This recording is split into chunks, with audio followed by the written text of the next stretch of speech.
अब insurance company नहीं, banks को ही रिफंड देना पड़ेगा। जब बैंक इंश्योरेंस बेचता है तो पेपर वर्क के नाम पर सीनियर सिटीजन हो या कोई अनपढ़ लेबर हो, उससे कंसेंट साइन करवा लेता है कि आपको प्रोडक्ट समझ में आ गया। अब ये भी पॉसिबल नहीं होगा।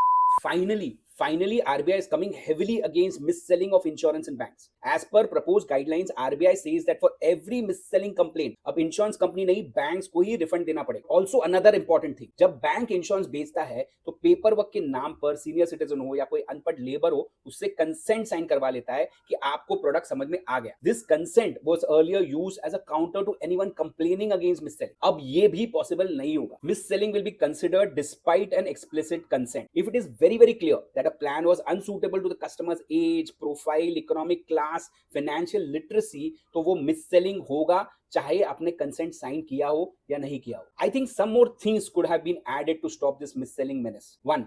Block the system from issuing specific products to specific people. For instance, selling a long-term savings product to a 90-year-old does not make sense. 2. Beyond refunds, there should also be heavy penalties on banks. Suspend the selling of insurance for branches that do repeated violation also. 3. Banks और branches जो ऐसा करते हैं उनका नाम भी public होना चाहिए. Also, there should be a regular report on top banks and branches that are doing mis-selling. Hope these guidelines see the light of the day, because this will be a big slap to every bank who was mis-selling insurance to senior citizens and poor uneducated people.